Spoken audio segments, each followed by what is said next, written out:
విడు మొరటోడు అని వాళ్ళు వీళ్ళు ఎన్నెన్ని అన్న పసి పిల్లవాడు నవ్వాడు.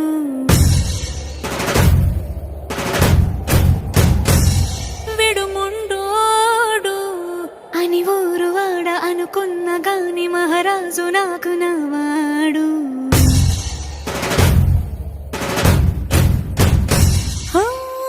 మాట పెడుసైనా మనసులో వెన్న రాయిలా ఉన్నవాడిలోన దేవుడెవరికి తెలుసును నాకన్నా. సూసేకి అగ్గిరవ్వ మాదిరి